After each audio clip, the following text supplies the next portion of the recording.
कोई देखो संभल के, कोई देखो समझ के। तेरी समझे से हो जा जीत, समझ बिन हार है भाई। समझना पड़ेगा,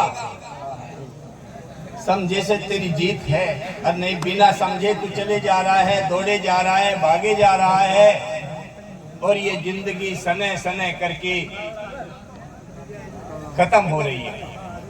बहुत कीमती है आपका समय, बहुत कीमती है आपका ये जीवन, दोबारा नहीं मिलेगा, कोई गारंटी नहीं है। जब अच्छा कर्म नहीं करता तो मनुष्य जीवन की गारंटी खत्म हो जाती है। 2.25 करोड़ वर्ष के बाद मनुष्य का शरीर पाया है। 2.25 करोड़ वर्ष लगते हैं, और वो भी उस सतगुरु की मेहरबानी से कि इसे एक बार फिर मौका दे दो, शायद ये कुछ अच्छा कर पाए। अभी अभी एक छोटे से दृष्टांत थे,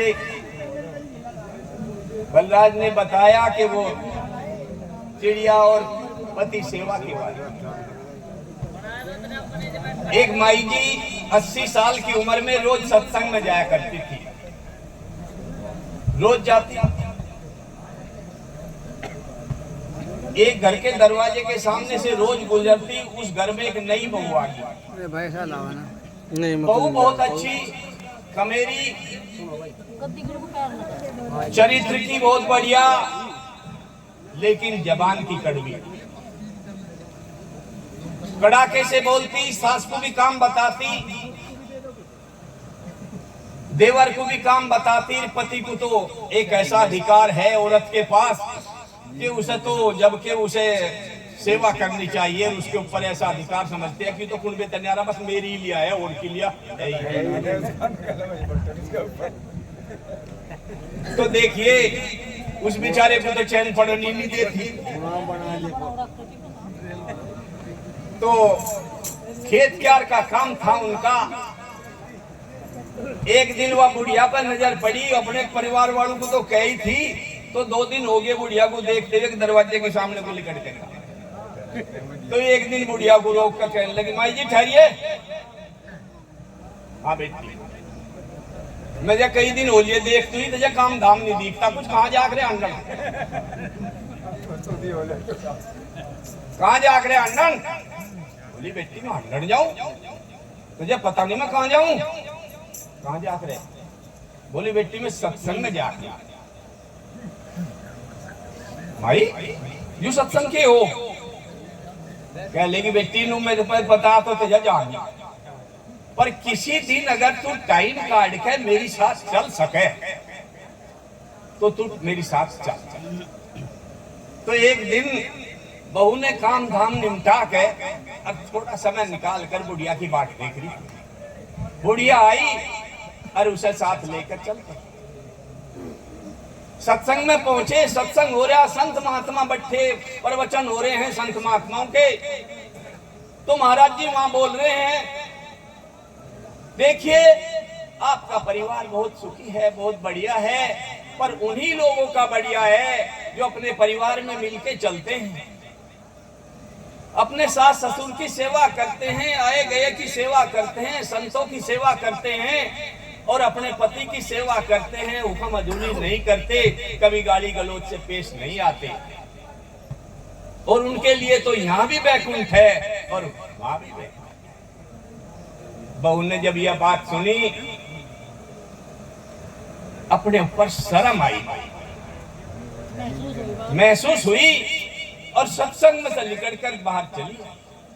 और जब बाहर आके सोचती रही, जितनी बात महाराज जी ने बताई, तेरे भीतर तो एक भी नहीं है, सारी का उल्टा ही उल्टा चला लग रही,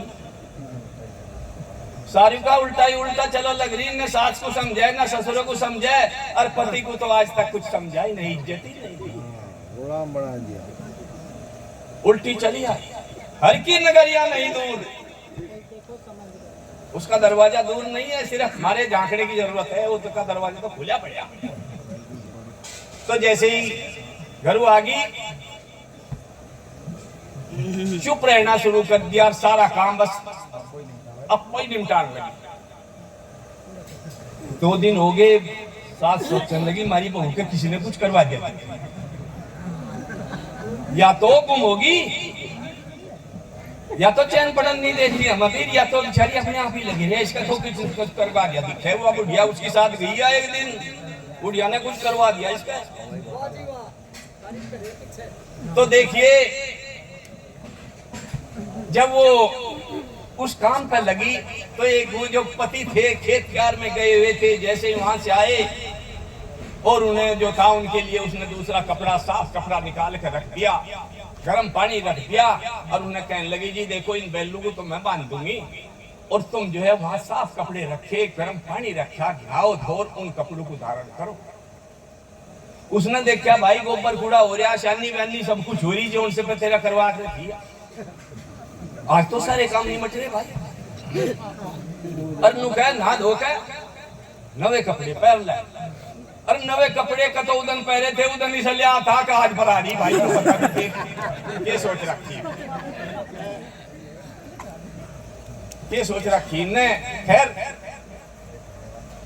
नहाया धोया और जब आसन पर बैठा कर खाना खिलाने लगी तो वो सेवा करे और वो खाना खाए। आंख बढ़ गया, बोला रहा यूं ये परिवर्तन आ गया इसमें, तो बदलाव हुआ भाई, इसमें कैसे बदलाव आया। एक दिन बीत्या, 2 दिन बीत्या, तीसरे दिन बुढ़िया फिर आ गया, बोली बेटी सत्संग में ना चलती। बोली माई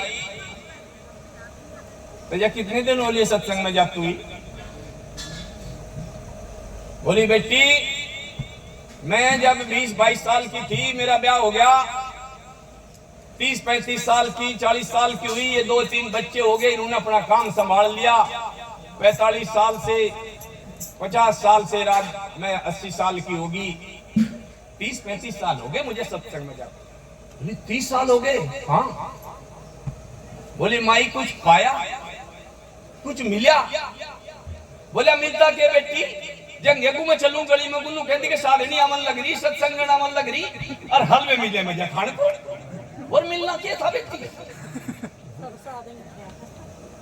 बोलिया माई या दूसरों की प्रशंसा में उम्र खुद, या तो बहुत कीमती चीज है। बोली बेटी तू मेरी तो छोड़, तू सत्संग में चले कि नहीं चलती। बोली माई मैं आधा मिनट सत्संग में रही, अगर ये आधा मिनट भी मेरे पे सारी जिंदगी में थम जा तो मेरा तो बस यू ही स्वर्ग है। मतलब लोग अंधेरे में, मैं तो अंधेरे में। तो मेरे प्यारो हर की नगरिया नहीं दूर, जिस दिन समाज आ जाएगी उसी दिन दरवाजा खुला हो जाएगा, खुला हो जाएगा मेरे भाई। काहे के लिए किसी से द्वेष करता है रे?